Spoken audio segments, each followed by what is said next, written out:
My name is Josh. I'm alcoholic. I want to thank Karthik for inviting me to your group. It's an honor to be here. I'm really excited. I don't think I've ever spoken at a meeting where there was translation, so I will do my best um, to pause when I see the signal to pause and keep going.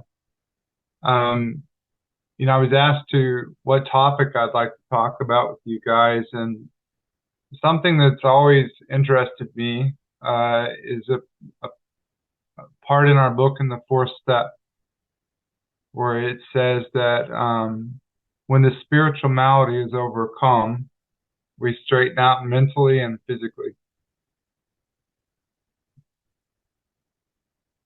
Pausing. No problem. Just translate.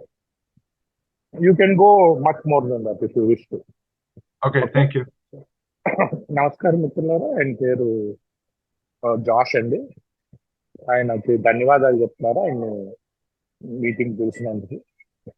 Okay. మొదటిసారి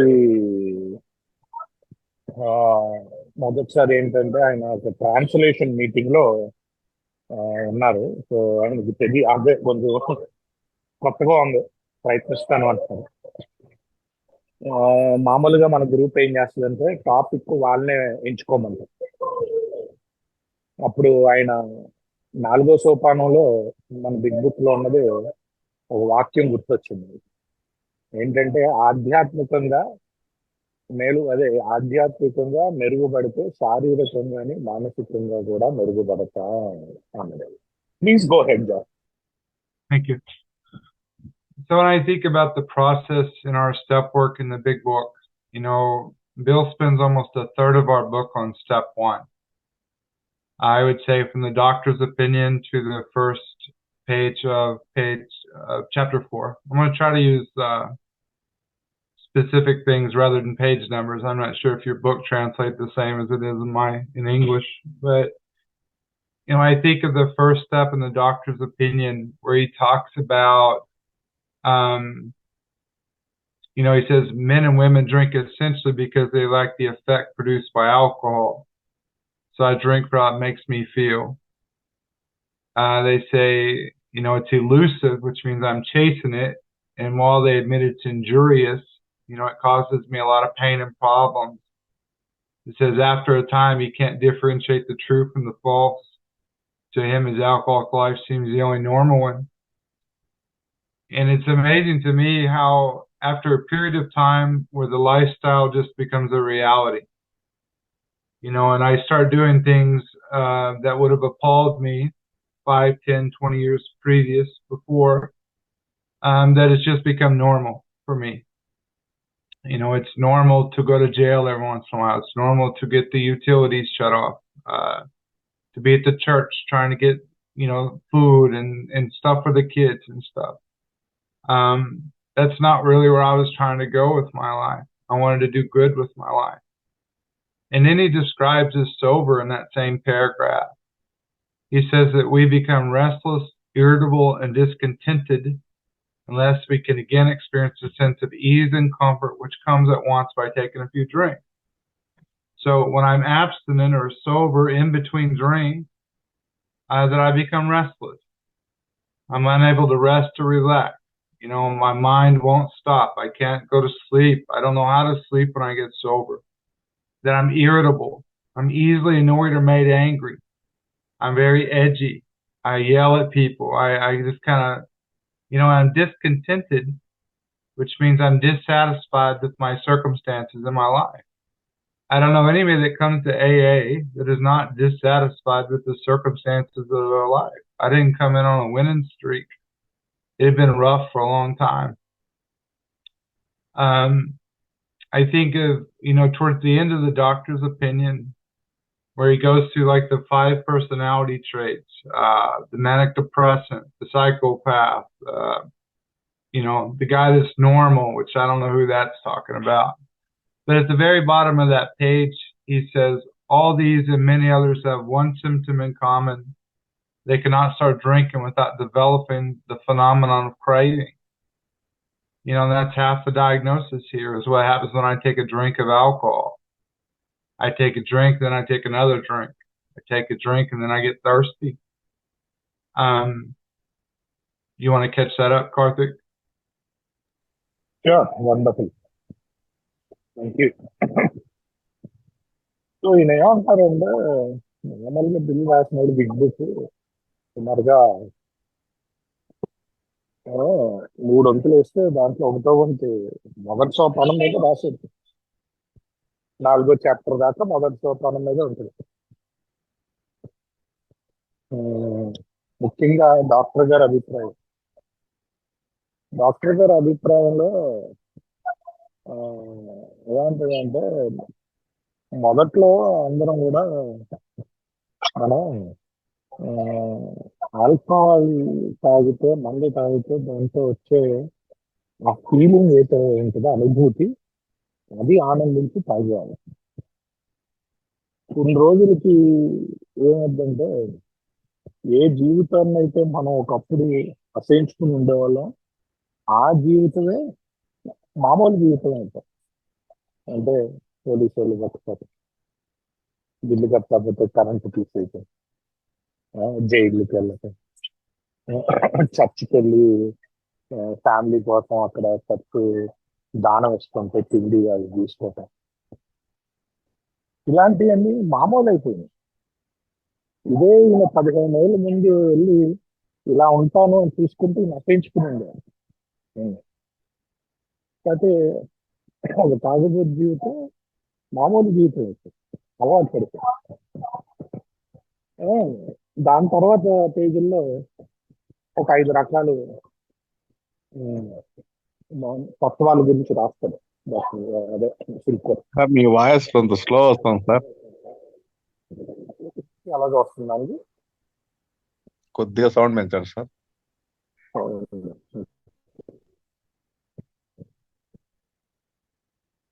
so okay okay okay sir, కొద్దిగా sound. Thank you sir. Okay, ఎందుకంటే నేను అంటే so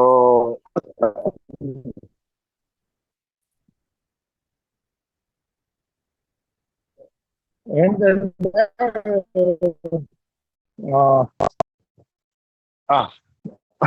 doctor గారి అభిప్రాయంలో 5 తత్వాల గురించి రాస్తాడు.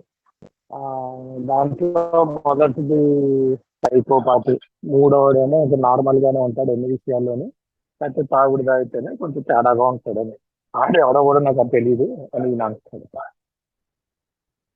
ఇకపోతే ముగ్గురులో ఒకటి కామన్ గా ఉంటది. అదేంటంటే ముగ్గురులో ఒకటి కామన్ గా ఉంటది. ఒకసారి మందు చుట్టు పడ్డాక ఆ ప్రశ్న మొదలవుతుంది. దీంట్లో ఆ ప్రశ్న ఏంటంటే ఇంకోటి రాగా ఎలాంటి రకమైన మనిషి అయినా కామన్ గా ఉండేది ఏంటంటే ఈ ప్రశ్న, ఒక పెద్ద తాగాక ఇంకోటి కాదు. అది మనిషి ఎలాంటి భావాల్లోనే ఉండదు, తాగుబోతు చేసేది మటుకు ఈ సింగిల్ ఈ ప్రశ్న అదే ఇది సకం అని చెప్తున్నాడు. మిగతా సకం ఇప్పుడు ఆయన చెప్తారు. Please go head. Thank you. Again, this kind of this idea of the step one, the first step. I think in like chapter 2 in our book, the chapter There is a Solution. It goes through like these 3 types of drinkers: the moderate drinker, the hard drinker, and then the real alcoholic. The moderate drinker doesn't really have any problem at all. I don't know that I've ever been a moderate drinker, or if I ever was, I didn't want to be. And the hard drinker is kind of interesting because I feel like if you would have gave me those choices when I came to AA, I would have probably said I was a hard drinker. I could quit if I wanted to. I just don't really want to, but I could if I wanted to. But I'm the real alcoholic. The hard drinker, it says that,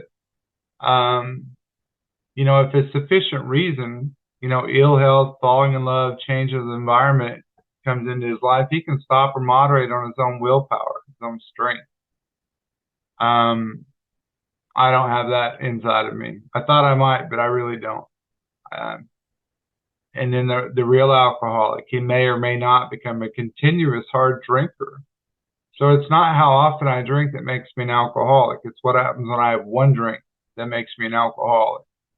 I take a drink, I get thirsty. I take a drink, I take more drinks. I go on a binge. And later on in the chapter, a few pages ahead of there, it tells me something where the book kind of shifts gears. Up until page 23 in my book, we talk about physical allergy, phenomenon of craving, this stuff in my body. And on page 23 in our book, it says the main problem in the alcoholic centers in the mind rather than in the body. So although, what happens when I drink alcohol is really what defines me as an alcoholic, it's not the main problem. The main problem's here. It's not the fact that I cannot stop drinking. It's the fact that I cannot stop starting again. I can't turn it off. I wake up hungover or in jail or something, and this needs to stop. I'm done. I'm going to quit. And then by the nighttime, I'm drinking again.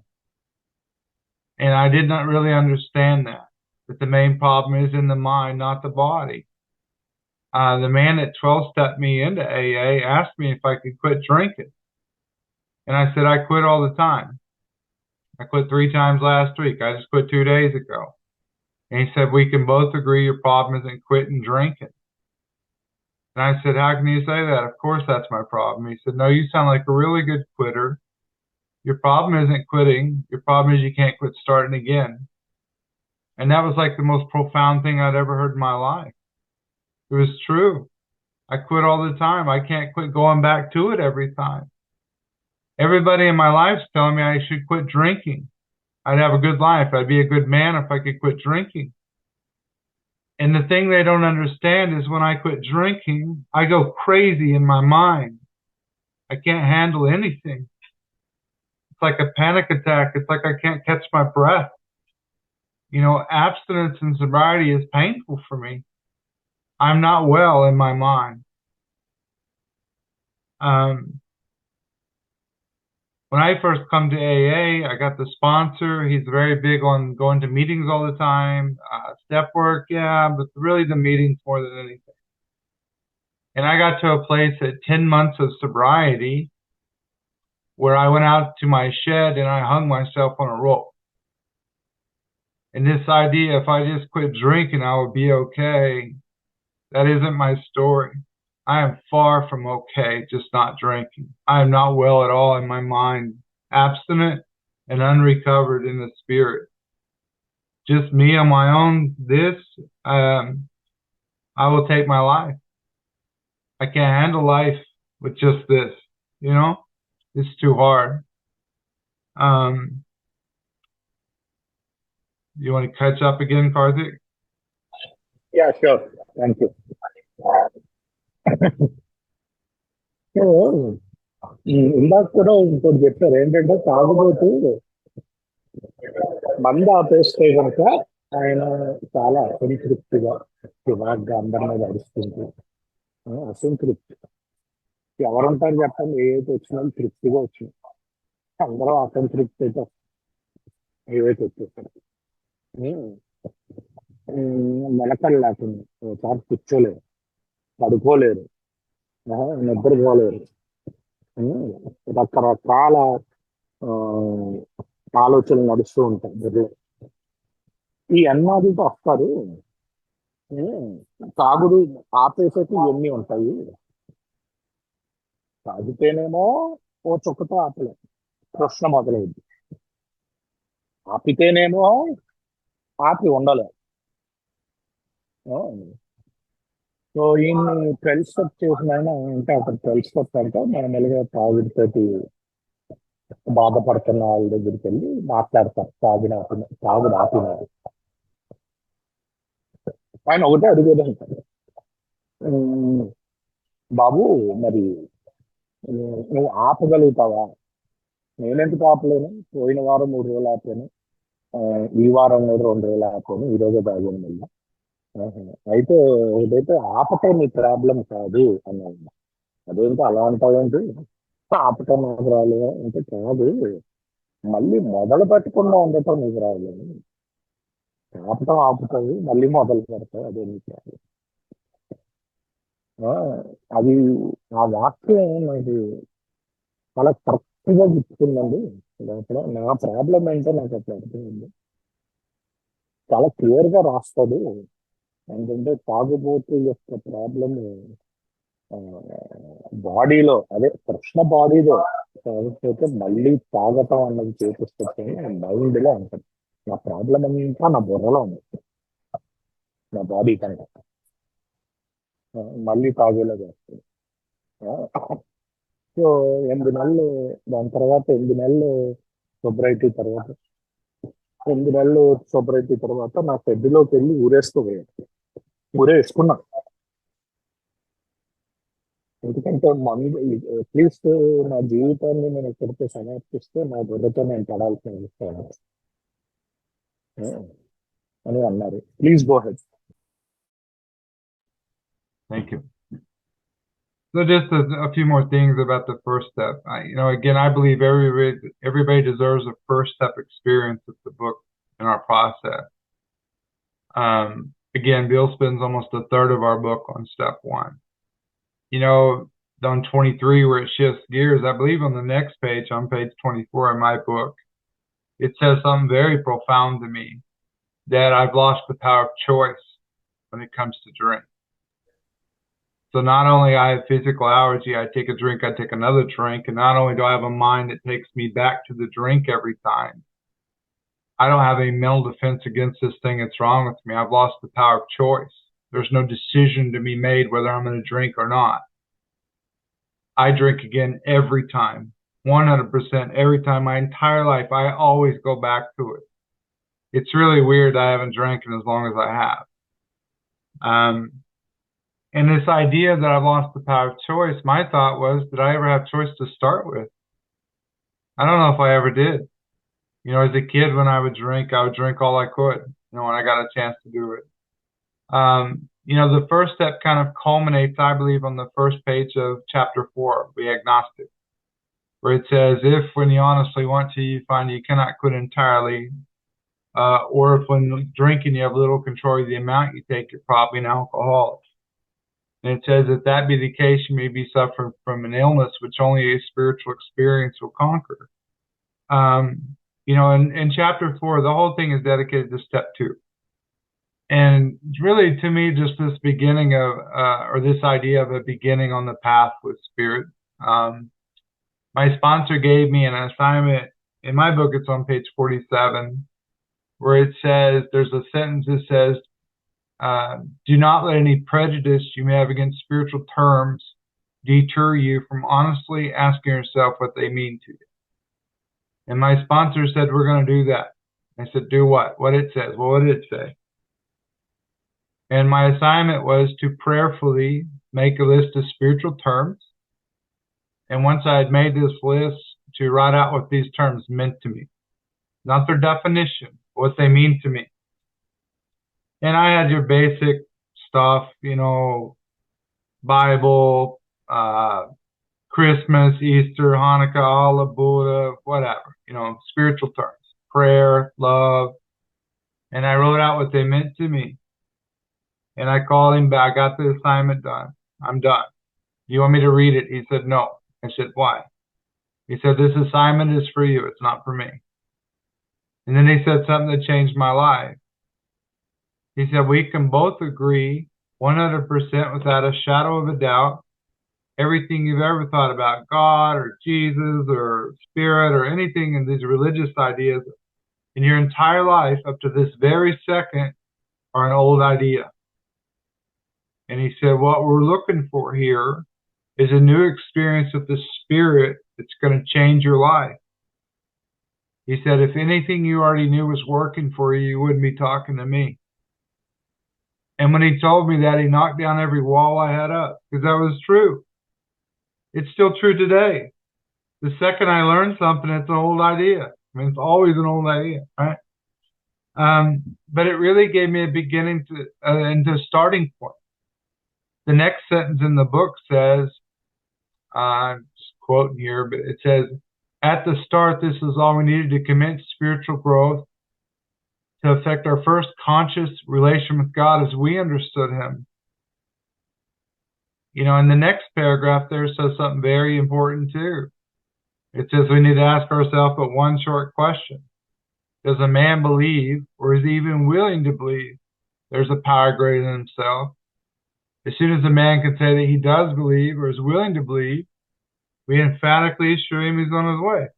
So this isn't even about like you have to believe in God at this point. You just have to be willing to believe there may be something. Just maybe, possibly, maybe. And that's enough to make a beginning here. Especially, you know, with step 2. Maybe. Good enough. You know, we're not arguing about it. I want to tell just that, again, I don't know if I should tell this story or not. I'm going to. Can I 'cause I think, translate here? go ahead. But, yep. Thank you.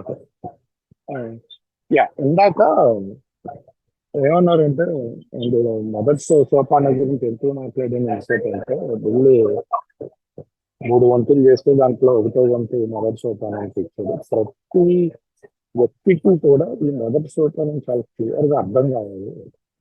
ఆ అనుభవం అంటే నాకు ఎప్పుడు కూడా choice లేదండి. మందు ఆపుదా అంటే ఆపలేకపోయింది, మందు కంట్రోల్ లేదు అంటే తాగలేకపోయింది. నాకు ఎప్పుడు లేదు ఆ చాయిస్. నేను అసలైనా కంట్రోల్ తాగలేదు. ఇప్పుడే కాదు, నాకు చిన్నప్పటి నుంచి లేదు. నేను వెనక్కి తిరిగి తీసుకుంటాను. ఎందుకంటే మామూలుగా దీనికో పరిష్కారం ఉన్నది అన్న చాప్టర్లో 3 రకాలు 4 రకాల తాగుబోతుల గురించి చెప్తాడు. ఒకటి సోషల్ డ్రింకర్, ఎప్పుడెప్పుడు తాగుతాడు. ఒకటి హెవీ డ్రింకర్, మనలాగే తాగుతాడు ఆడికి, అంటే ఎక్కువ తాగుతాడు. కాకపోతే ఏమన్నా కారణం వస్తే ఆపేయగలడు. 3వది తాగుబోతు. సోషల్ డ్రింకర్ నేను ఎప్పుడు కాదు. ఒకవేళ ఏది వచ్చిన కొత్తలో నేను అడుగుందంటే నేను హెవీ డ్రింకర్ తాగుబోతుని కాదు అనుకుంటాను. తాగుబోతుకున్నది ఒకటే గుణం, అది 2 గుణాలు బేసిక్గా. దేవుడు ఉనికిని అదే ఉనికి గురించి అనుమానించేవారు, నాస్తికులు అన్న చాప్టర్ ఉంటది కదా, ది అగ్నాస్టిక్స్ అనుమానించారు. దాంట్లో మొదటి కార్యాలయం ఉంటుంది ఏంటంటే, ఒకవేళ నువ్వు తాగటం మొదలు పెడితే ఎంత మోతాదు తాగుతావో దాని మీద నీకు కంట్రోల్ లేకపోతే, లేదా తాగుడు ఆపాలని నిజాయితీగా అనుకున్నా ఆపలేకపోతే బహుశా నువ్వు తాగుబోతు ఉంటావు. దీనికి ఒకే ఒక పరిష్కారం, ఆధ్యాత్మిక పరిష్కారం అని కోరుకుంది. ఆ చాప్టర్ అంతా స్టెప్ 2 బేసిక్గా. దాని ముందు రాస్తాడు పిల్లలు. దాంట్లో కొన్ని ముఖ్యమైన చెప్పాడు వాళ్ళు స్పాన్సర్ గా తీస్తే. ప్రెజుడిస్ అంటే విధంగా తెలుగులో చెప్పాలంటే, ప్రెజుడిస్ అంటే మనం ప్రయత్నించకుండా ఇది పని చేయడం అని చెప్తారు. ఏ విషయం అనేది దీంట్లో రాసిన ఆధ్యాత్మిక పదాల మీద మీకు అలాంటి భావనలు ఉంటే తీసేయండి అని రాస్తారు. మీకేం అర్థం అవుతుందో మీరు చూసుకోండి అని రాస్తారు. అంటే ఆధ్యాత్మిక పదాలు ఏదన్నా అదంతా మన వల్ల ఏమవుతుంది అంతా.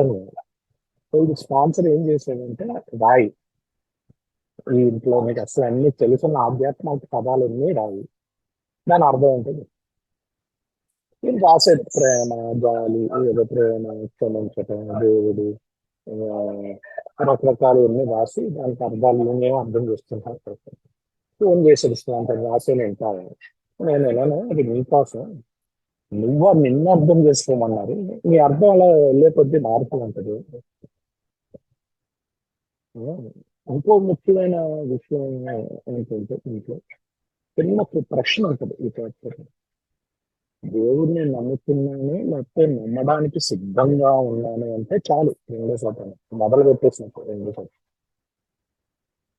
అదొక్కటే క్వశ్చన్. ఏంటంటే నమ్మక్కర్లేదు కదా దేవుడిని, నమ్ముతున్నాను లేదా నమ్మడానికి సిద్ధంగా ఉన్నాను అంటే చాలు. ఇప్పుడు ఆయన పని చేస్తారండి.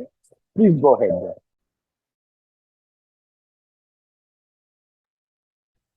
Thank you.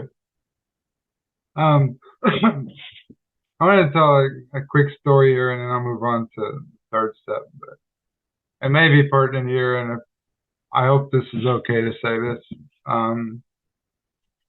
I sponsored a man a few years ago, and I 12-stepped him, got his background. Do you believe in God? Yeah, believer. You know, we get the assignment I just talked about on page 47 in the big book in chapter 4.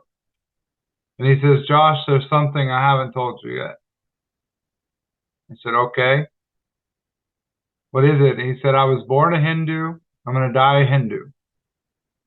I said, okay. He said, is that okay? I said, hell, I don't care. Be a Hindu. It's fine with me. And he had a sponsor previously that said, no, he needed to leave differently. And I said, I'm sorry somebody told you that, but that isn't true. And I said, Hinduism. I said, do you know anything about Hanuman? And he goes, oh my God, that's my God. That's who I pray to, is Hanuman. I said, wow, the monkey God, huh? He said, yeah. And I said, isn't it crazy in the Bhagavad Gita when Lord Ram comes to Hanuman and he says, monkey, who are you? And he says, when I don't know who I am, I serve you. But when I know who I am you. That's pretty cool, huh? And he said, how in the hell does a white guy in Oklahoma know anything about the Gita?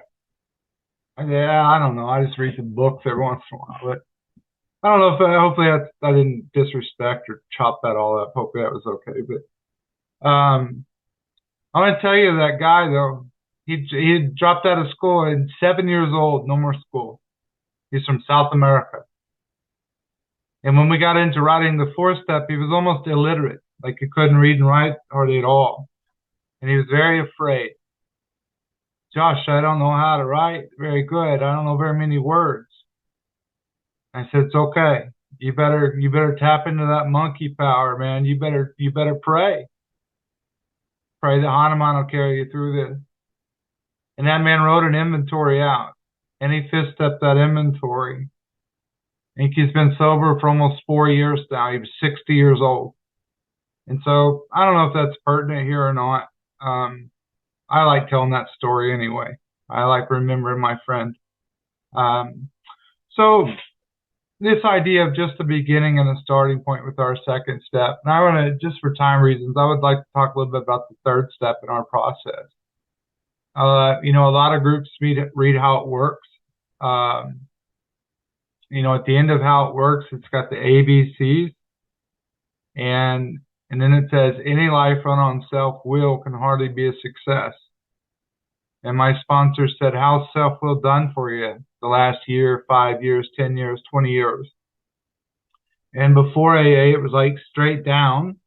And I come to AA and it's like almost straight down, like I didn't get the memo here.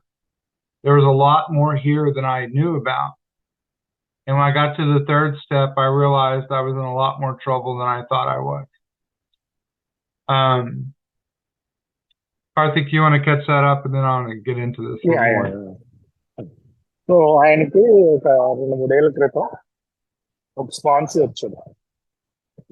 ఈ 2వ సోపానంలో ఇందాక చెప్పారు కదా మీకు, ఒకవేళ మతపూర్విత లేకపోతే ఆధ్యాత్మిక పూర్విత పదాల మీద దేని మీదైనా మీకు అభ్యంతరం ఉంటే అసలు రాసి మీకు అర్థం ఏంటో చూసుకోండి. ఆయన రాశాడు, దాంతో ఫోన్ చేశాడు, నీకు ఒకటి చెప్పలేదు నేను ఏంటి, నేను హిందూని, నేను చచ్చిపోవటం కూడా హిందూజంలో చచ్చిపోవడం దాంట్లో ఏముంది అన్నాడు. అంటే లేదు, నా ఇంతకుముందు స్పాన్సర్ అలా కాదు, అవన్నీ నమ్మకూడదు అన్నాడు, వేరేగా నమ్మాలి అన్నాడు. ఏమో మరి నీకు ఎవరు చెప్పారో దానికి నేను క్షమాపణ కోరుతున్నాను. ఆల్కహాలిక్స్ అనానిమస్ అలా చెప్పదు. నువ్వు ఏ భగవంతుని కావాలంటే ఆ భగవంతుని నమ్మచ్చు, నువ్వు ఎలా కావాలంటే అలా నమ్మచ్చు. సో ఆయన చదువుకోలేదు, సౌత్ అమెరికాలో ఉంటుంది. సో ఈయన ఒక కథ చెప్పాడు. ఇప్పుడు హనుమాన్ తెలుసు కదా నీకు, కోతిరూపంలో ఉండే దేవుడు అంటే, నా దేవుడు ఆయనే, నీకెలా తెలుసు అంటే, రాముడు హనుమంతుడిని కలిసినప్పుడు నువ్వెవరు అని అడుగుతాడు. ఆయన అంటాడు, నువ్వెవరో నాకు తెలియనప్పుడు నేను పనివాడిని, ఆ, అదే నేనెవరో నాకు తెలియనప్పుడు నీ పనివాడిని, నేనెవరో నాకు తెలిసినప్పుడు నేను నువ్వు ఒకటే అంటాడు. సో అది చాలా అద్భుతమైన వాక్యం అది. మరి నీకెలా తెలుసు బాబు అనుకుంటాడినా, తెల్లాడు ఒక్లమాలో అంటాడినా, దీనికి ఎలా తెలుసు ఉంటుంది అది. అంటే నేను కొన్ని కొన్ని పుస్తకాలు చదువుతూ ఉంటానులే అన్నాడు. దాని తర్వాత ఈయన చదువుకోలేదు, చదువుకోకపోతే చాలా భయపడ్డాడు 4వ సోపానం రాయడానికి. 7వ క్లాస్లోనే స్కూల్ వదిలేశాడు. ఏం లేదు, నువ్వు నీ హనుమానికి ప్రార్థన చేయి, హనుమానికి ప్రార్థన చేస్తే ఆయనే రాయిపిస్తాడంటే అలాగే రాసేదాన్ని. ఈ రోజు ఆయన 4 ఏళ్ళు సోదరుగా ఉన్నాడు. ఆ, సో ఇది ఎందుకు చెప్తానంటే ఈ కథ అప్పుడప్పుడు చెప్తూ ఉంటాను. నువ్వు ఏ దేవుడిని నమ్మినా పర్లేదు బాబు, ఏదో ఒక దేవుడిని నమ్ము, ఏదో ఒక శక్తిని నమ్ముతుంది. దేవుడిని నమ్మకపోయినా పర్లేదు, నమ్మాలని ఇష్టత ఉంటుంది. ఇక్కడ నుంచి 3వ సోపానానికి వస్తే ఒకటే ప్రశ్న అడుగుడు మా స్పాన్సర్. బాబు నీ సొంత ఇచ్చి ఎలా నడిచింది ఇన్ని రోజులు? ఏది రాకుండా సొంత ఇచ్చి అంటే అలా కింద పడిపోయాను, పూర్తిగా పడిపోతూ వచ్చాను కిందకి. ఏకొచ్చాక కూడా ఇంకా కింద పడుతుంది, ఎందుకంటే నాకు అర్థం కాదు, ఇంకా నాకు ఆ మెమో రాలే సొంత ఇచ్చి నడపకూడదు అని అంటున్నాను. Please go head. Thank you. So this idea in the third step, in my book on page 62, it tells me what the root of my trouble is. Our book says selfishness, self-centeredness that we think is the root of our troubles. And it says, driven by 100 forms of fear, self-delusion, self-seeking, self-pity, and it goes all down through there. And then it says, my problems are of my own making. They arise out of ourselves. It says the alcoholic is an extreme example of self-will run riot, though he usually doesn't think so. And then it says we alcoholics must be rid of this selfishness unless it kills us. It doesn't say alcohol is going to kill me in our book. It says selfishness is going to kill me. And if that's true, how do I get past that? And then it says God makes that possible. And at the bottom of the page there, it says, this is the how and the why of it. First of all, we had to quit playing God. It didn't work. And then it says, next we decided. It's the third step decision here. It's the only decision I see in the reading is there. Next we decided. The prayer is the prayer, but here's the decision. Next we decided that hereafter in this drama of life, God's going to be the principal, the director, the father. We get a new employer. Next page. And my sponsor talked to me about how do I want to enter into this union with spirit. And he talked to me about some things I'd have to quit doing if I was going to quit playing God. And I just keep it simple here for us. The first thing he said was the victim has to go. You're no longer judge, jury, and executioner of everyone you believe is wronged you. It's not your business. That's between them and God. He said, we got to quit being the noticer. The guy that sees where everybody else is screwing up. Again, not my business, not my weight to carry. That's between them and God. I got to quit keeping score with everybody. He did that 3 times last week. He did that yesterday. I got to quit keeping score. All that stuff is rooted in self, judgment, and ego. Not my business, not my weight to carry. That's between them and God, not my business. And the last thing he said was, I have to quit assigning roles to people. See, I put an expectation on you to be a certain way, and when you fall short of that expectation, I judge you for it. I want to punish you and play God to you. And in the third step, if I'm going to quit playing God, that stuff's got to go. That really helped me a lot. And I think of the third step prayer. God, I offer myself to thee to build with me and to do with me as thou wilt. So I'm giving myself to my higher power for him to do with me what he wants. Once I've taken the third step, my life is no longer my life. I've given it up. I've given it up.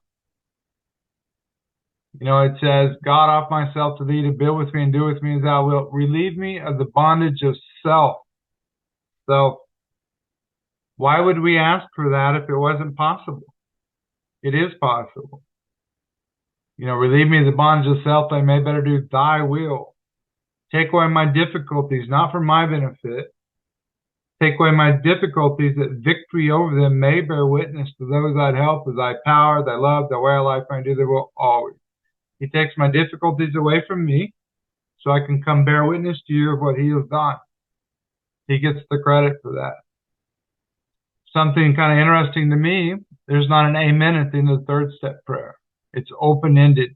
It goes on forever. My sponsor said, you need to mean it when you say it. And I sit in AA for years and people water the third step down. No big deal. Just a decision. No big deal. The sentence after the prayer says, we thought well before taking this step, making sure we were ready, that we could at last abandon ourselves utterly to him. The word utterly means completely, and him is God. Complete abandonment to God, which sounds like a pretty big deal to me. It better be. My whole life hinges here in the third step. I don't want to make this small to anybody. My whole life hinges here. I have to bring this surrender with me into the rest of the steps or I won't do them. I'll pull up short. Karthik, you want to catch that up? Yeah, thank you. So మూడో సోపానానికి వచ్చేసరికి ఇది అసలు అర్థం కాలేదు. So ఏంటంటే చాలా clear గా ఉంటుందండి మూడో సోపానం.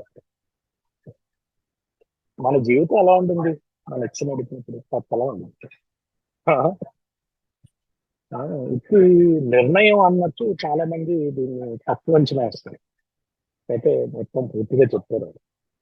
దాంట్లో ఏముంటదంటే మనం అసలు ప్రాబ్లం ఏంటంటే స్వార్థం. ఆల్కహాల్ ప్రాబ్లం ఉండదు విద్యుత్లో. స్వార్థించడం ప్రాబ్లం ఉంటుంది. ఒకవేళ ఇది మనం దీని నుంచి బయటపడకపోతే మనల్ని ఇది చంపేస్తుంది అంటే. ఆల్కహాల్ చంపేస్తుంది ఉండదు విద్యుత్. స్వార్థించడం చంపేస్తుంది. స్వార్థ నుంచి బయటపడాలంటే దేవుడు ఒక్కడే తీయగలుగుతాడు. వస్తాడు. అసలు ఏంటి, ఏం చేయాలి? దేవుడు వచ్చిన అడగలు అంటే ఏంటి? ముందు నేను భగవంతునిలా ప్రవర్తించాలి. దాని గురించి స్పాన్సర్కి నేను చెప్పాడు, భగవంతుల్లా ప్రవర్తించాలంటే నన్ను ముందు జడ్జి కింద కూర్చోతో ఆపేది. నువ్వు జడ్జి పోస్ట్ కాదు, ఆ దేవుడి పనది.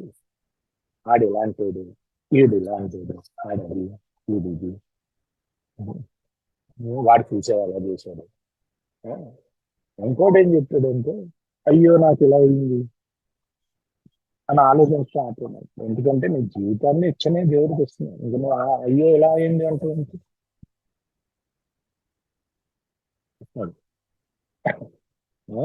ఈ రెండు ముఖ్యంగా చెప్పాడు. ఈ రెండు ఆపేది.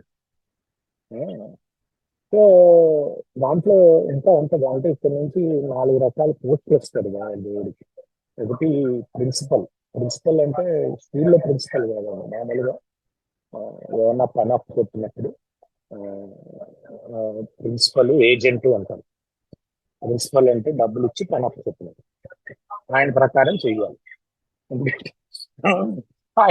ఆయన కింద పని చేస్తున్నాడు. ఎంప్లాయర్ అంటే ఉద్యోగం ఇచ్చినాడు. డైరెక్టర్ అంటే డైరెక్షన్ చేసేది. ఇంకోటి కూడా చెప్పాడు స్పాన్సర్, ప్రతి ఒక్కరికి రోల్ ఇవ్వటం ఆపేది. నా పిల్లలు ఎలా ఉండాలి, నా కొడుకు ఎలా ఉండాలి, ఎవరి పాత్ర వాళ్ళకి దేవుడు నిర్ణయిస్తుంది.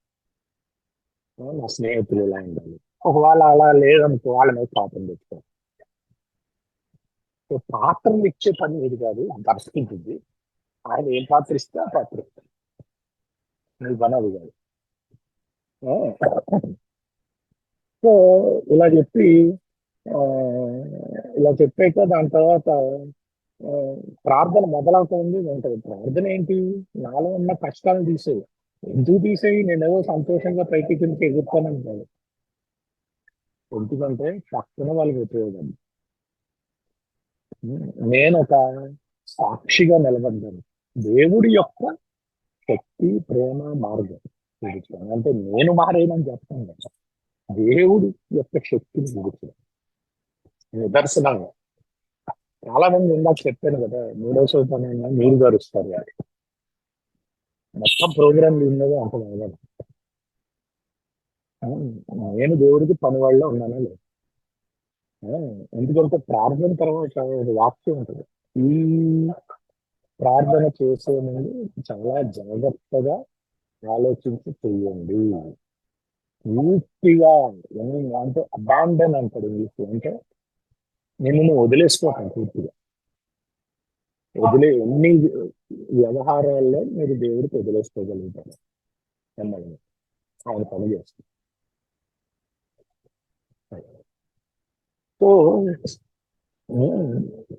ఇది మూడో సోపానంలో ఈ మూడు చిట్కాలు చెప్తాడు. ఏంటంటే, బాబు అదే ఇలాంటోడు అలాంటోడు అని జడ్జి అవుతే దేవుడి పని. ఎవడు అలాంటోడు, ఎవరికి ఏం అవ్వాలి అని నీకు అనవసరం. ఇంకోటి ఏంటంటే, వాళ్ళు అలా ప్రవర్తించాలి, వీళ్ళు అలా ప్రవర్తించాలి అంటే ఆ రోల్ ఇచ్చేది కూడా ఆ, దేవుడి పని అని వీళ్ళ స్పాన్సర్ చెప్పటం జరిగింది. మూడోది ఏంటంటే, అయ్యో నాకు ఇలా అయింది ఏంటి అని.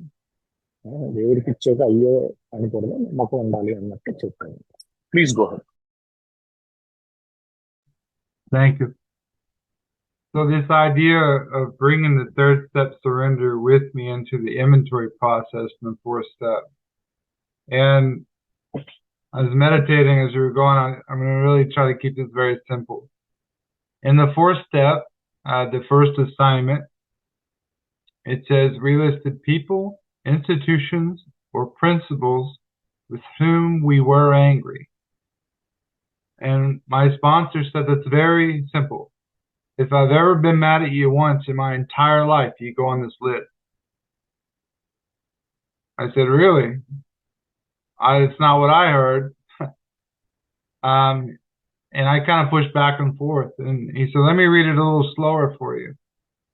We listed people, institutions, or principles with whom, past tense, with whom we were, past tense, with whom we were angry. If I've ever been mad at you once in my whole life, you go on the list. And that's exactly what our book said. And he explained people, institutions, and principles to me. People and institutions, I know what that is. But the principles, I never heard anybody talk about principles.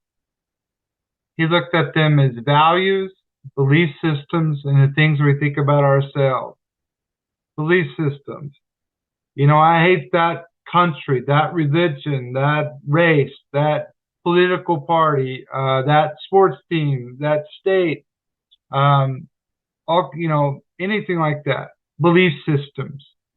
These things I think about myself. I'm ugly. I'm fat. I'm stupid. I'm not good enough. I'm an abusive, whatever. These things.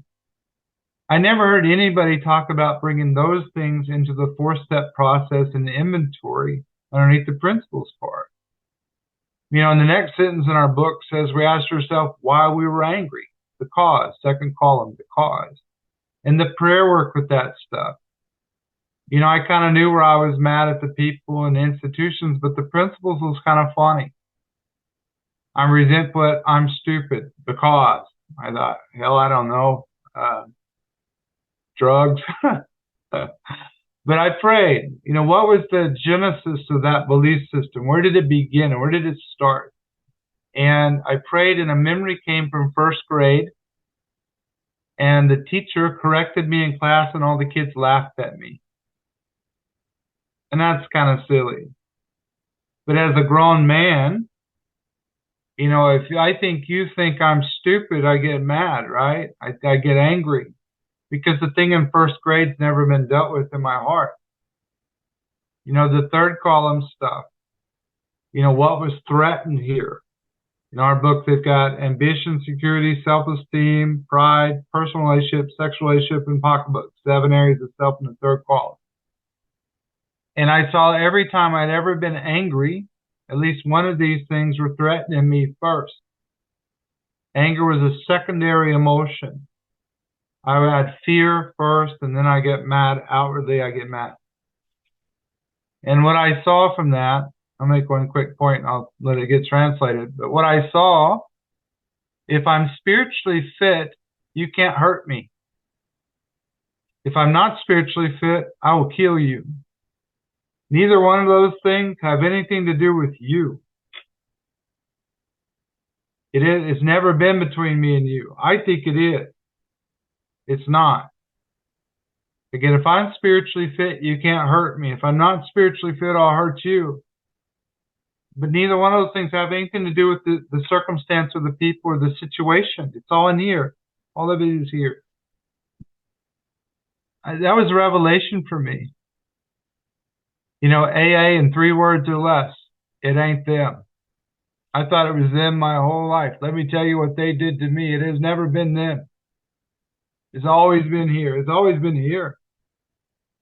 All my anger, judgment, resentment, fear, insecurity is only here. You are not responsible for this. It's not your deal. It's here. It's mine. My part is all of it. You want to catch that up, Karthik? Thank you.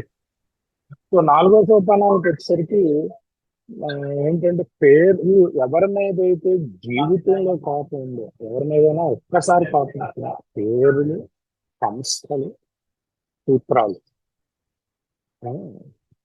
అంటే సూత్రాలని నేను రఫ్గా translate చేస్తాను, Telugu book లో ఏం లేదు. ఈ 3 రాయమంటే తెలుసుకోండి. రాయమంటే ఏంటిది, నేను ఎప్పుడు ఇలా వినలేదే, ఒక్కసారి కోపం వచ్చినా రాయాలి. అప్పుడు చదివి వినిపించేది. బుక్ లో అలాగే రాసి ఉంటుంది. నీ మొత్తం గతంలో ఎవరి మీదైనా నీ కోపం, సంస్థ మీద కానీ, మనిషి మీద కానీ, లేకపోతే క్షేత్రం మీద కానీ నీ కోపం వస్తే నువ్వు అది రాయాలి, పేపర్ మీద పెట్టాలి. సరే పేపర్ మీద పెట్టాలి అంటే సరే అయితే ముందు పేర్లోని సంస్థలు చాలా తేలిక.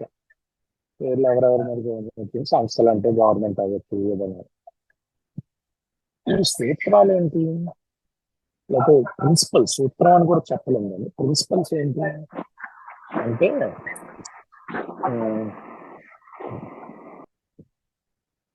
ప్రిన్సిపల్స్ అంటే ఈ విధంగా చెప్పాలంటే ఆయన ఉదాహరణ ఇచ్చారు. నాకు నా మీదే కోపం, ఎందుకంటే నేను స్టూపిడ్ అని నేను అనుకుంటూ ఉంటాను. ఏంటిది, ఎందుకు ఇది మొదలైందని అసలు ఎందుకు అని రాయాలి అక్కడ. ఎందుకంటే 2వ కాలము కారణాలు ఏంటి, ఈ కోపానికి కారణాలు ఏంటి. 3వ కాలం వచ్చి ఎక్కడ నువ్వు స్వార్థంగా ఉన్నావు, లేకపోతే ఎక్కడ ఏది స్వార్థంగా ఏదో, ఎక్కడ నీ ఆత్మగౌరవం దెబ్బతింది, ఎక్కడ నీకు భయం వచ్చింది. ఆదం గారు దయచేసి మ్యూట్ చేసుకోండి సార్, అన్మ్యూట్ చేయొద్దు. Thank you.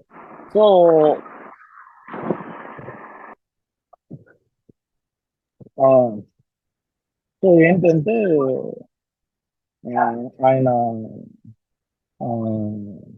బాగా ప్రార్థన చేశాడు. ఎక్కడ మొదలైందంటే చిన్నప్పుడు 1వ తరగతిలో అది టీచర్ ఒకటి కరెక్ట్ చేస్తే అందరూ నవ్వారు. అది వచ్చింది దీనికి ఆలోచనలో. అప్పుడంటే ఏదేదో సరదా విషయం తీసుకోవచ్చు, కాకపోతే ఇప్పుడు మీరు నన్ను చూసి నవ్వారనుకో, నేను టీచర్ అని మా థాట్ వస్తుంది. సో అలాగే ఇలాగా కొన్ని సూత్రాలు అంటే కొన్ని నమ్మకాలు అనుకోవచ్చు. సూత్రాలు కంటే నమ్మకాల మీద కోపం. ఆ నమ్మకాలు ఏంటో రాయొచ్చు. అది మతం పరంగా నమ్మకం అవ్వచ్చు, దేశం పరంగా నమ్మకం అవచ్చు, లేకపోతే రాజకీయ పరంగా నమ్మకం అవ్వచ్చు. ఏ నమ్మకాలని చాలా మంది ఇది రాయరండి. 4వ సోపానంలో చాలా తక్కువ మంది రాస్తారు, కాబట్టి ఇది మనకు బాగా ఉపయోగపడింది. ఆ నమ్మకాల మీద రాశాడు. దాని 3వ కాలం వచ్చేసరికి మీరు ఎక్కడ దెబ్బతున్నారు, ఆర్థికంగా దెబ్బతున్నారు, లేకపోతే ఏంటది సెల్ఫ్ ఎస్టీమ్ అంటే ఆత్మగౌరవం, ఆత్మచింతన, సంథింగ్ లేకపోతే సెక్షువల్గా దెబ్బతిన్నారు, లైంగికంగా దెబ్బతిన్నారా, ఎక్కడెక్కడ దెబ్బతిన్నారా, వాళ్ళు చాలా మట్టి మీ తప్పేంటో చేస్తారు. అక్కడ మీరు స్వార్థంగా ఉంది, స్వార్థ చింతనతో ఉంది, భయంతో ఉంది. ఎక్కడ మీరు నిజాయితీగా లేరు, మీతో మీరు నిజాయితీగా లేరు, ఎదుటి వారితో నిజాయితీగా లేరు. ఇంకా రకరకాలు బద్ధకంగా ఉన్నారు, లేకపోతే రకరకాలు వస్తాయి. ఇక్కడ ఉందండి కిటికంతా. ఎందుకంటే ఒకటే నేను నేర్చుకున్నాను, నేను ఆధ్యాత్మికంగా ఫిట్గా ఉంటావు అంటే ఆధ్యాత్మికంగా బలంగా ఉంటావు. మీరు ఏమన్నా నిజమే. అదే నేను ఆధ్యాత్మికంగా బలంగా లేకపోతే మీరు ఏమన్నా నాకు పాపం.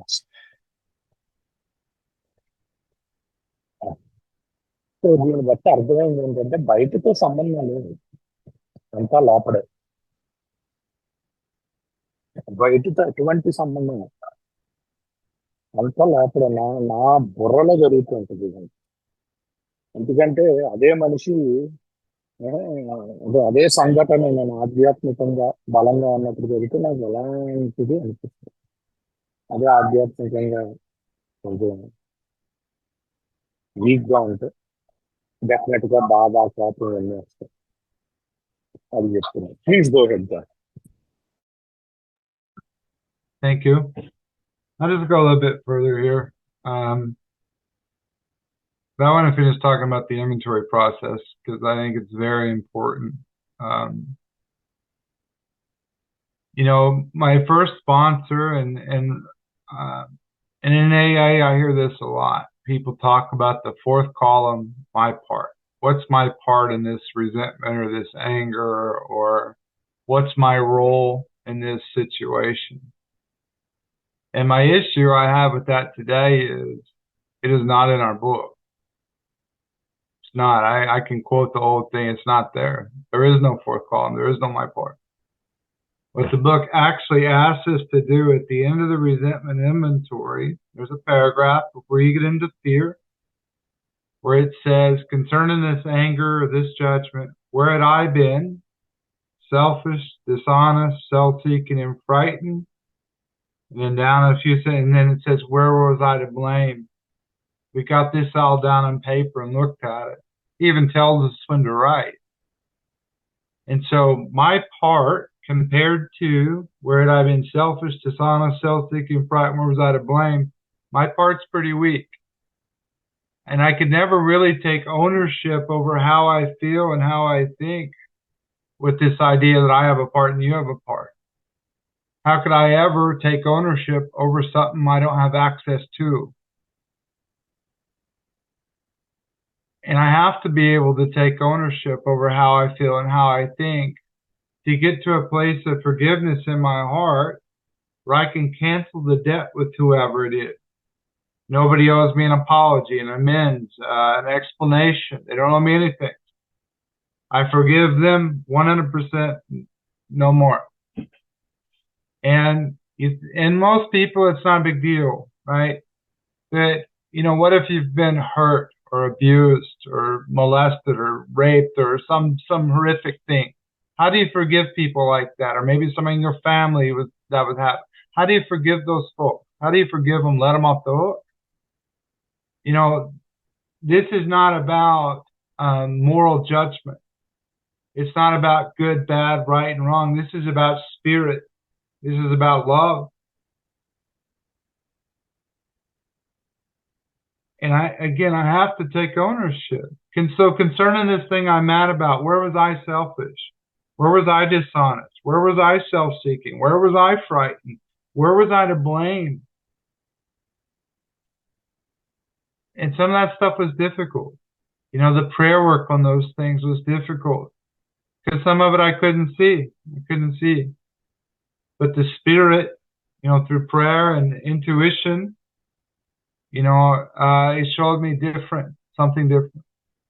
I want to talk a little bit about the fear inventory because I think it kind of puts a bow on top of the resentment inventory. In our book, it says, we asked ourselves why we had these fears. Was it because self-reliance failed us? And so to kind of recap it, if every time I've ever been mad, something was threatened in the third column, every time something was threatened, I had fear, and every time I have fear, it's a result of self-reliance failing me, then my part or my role in this, all these problems, is 100% all of it because it only lives in my mind. It's just the truth. The whole thing is here. It's never been you. It's never been them. It's always been here. I didn't know that. When we talk about overcoming spiritual malady, to get this place where the channel between my mind and my spirit is clogged up with all this stuff, to go in there and clean all the channel out to where it's free flowing and we can have access to power. The book says lack of power is my dilemma. But then it tells me the great reality is deep down within me. You know, if the spirit is here, because I'm so used to operating off my thinking mind without this. Just think, think, think, think. But to clear this stuff out, that when I face indecision, I can go to prayer and get quiet and be led from the spirit outwardly. Karthik?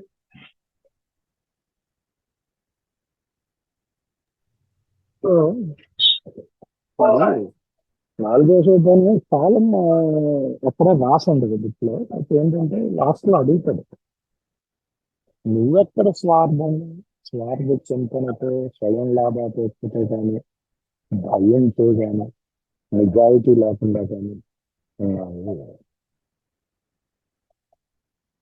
నీ తప్పులేంటి? వేరే blame, నీ తప్పులేంటి? ఇక్కడ problem ఏంటంటే నేను ఎప్పుడు అతని తప్పులు చేస్తూ ఉంటాను. నేను ఎప్పుడు దాకా అయితే రెండేపులు తప్పులు ఉన్నాయని అనుకుంటూ ఉంటాను, ఎప్పుడు దాకా నేను పూర్తిగా నా తప్పులు కనిపిస్తున్నాను. ఈ స్వార్థ చింతన పోల్చుకోలేను. దాని నుంచి వెళ్ళాలి అంటే నేను ఆయన్ని క్షమించాలి. క్షమించడానికి కూడా ఇక్కడ ప్రార్థన. సరే, కొంచెం విషయాలు క్షమించవచ్చు. వాళ్ళు నాకు వచ్చి అమలు చేస్తలేదు, లేకపోతే ఏం చెప్పక్కర్లేదు, నాకు ఏమో అవసరం లేదు. అది పెద్ద విషయాలు ఉంటాయి. కొంతమందిని రేపు చేయగలుగుతారు, కొంతమంది చిన్నపిల్లలుగా ఉన్నప్పుడు వాళ్ళ ఇంట్లో వాళ్ళకి అసభ్యంగా ప్రవర్తిస్తారు. అలాంటివి ఎలా ఇప్పుడు గుర్తుపెట్టుకోవాల్సింది ఏంటంటే అండి, ఇది ఆధ్యాత్మిక సంబంధం, అంటే ఆత్మకు సంబంధించి. ఆత్మకి క్షమించగలిగేలా బయట ఏ తప్పలేదు. దానికి ప్రార్థన జ్ఞానం బాగా ఉపయోగపడుతుంది. ఎక్కువ ప్రార్థించాలి. ప్రార్థిస్తే అప్పుడు నా మనసులోకి వస్తాయండి. క్షమించేలాగా సహాయం చేయడం ఏం లేదు. ఇంకోటి, ఈ భయం యొక్క నియంత్రణ నీట్గా టైలా ఉంటుంది అన్నమాట. మొత్తం డ్రెస్ వేసుకున్నాక టైలా రిజల్మెంట్ ఏమో దాని మీద రిజల్మెంట్ ఉన్నా లేకపోయినా భయాలు ఎన్ని రావాలి. ఎందుకు భయం వస్తుంది మనకి? ఎప్పుడైతే నాకు కావాలి అనుకున్నదో, లేకపోతే నాకు అవసరం అనుకున్నదో, నాకు జరగదేమో అని చెప్పి నాకు ఆ నా వచ్చింది చూడండి, అక్కడ నాకు కావాలి, అదే నా స్వార్థం. నేను ఎవరి మీద ఆధారపడుతున్నాను? నా మీద నేను ఆధారపడుతున్నాను. అది జరగదేమో. దేవుడి మీద ఆధారపడుతుంది. ఏదైతే అది అవుతుంది. దేవుడి మీద ఆధారపడుతుంది. నా మీద నేను ఆధారపడుతాను కాబట్టి భయం. Please go ahead. Thank you. I'm going to just say a few more words here. This is the first time I've ever been translated. I appreciate the efforts you guys are making to bring people to your group to share, and I think it's awesome. I don't have time to go through all of it, but I would just say this, that we can be free. You can be free in here. I believe that. You know, this process has changed my life. I have a disease called multiple sclerosis. And 9 years ago, my neurologist told me I was going to die. I couldn't walk, couldn't talk, couldn't.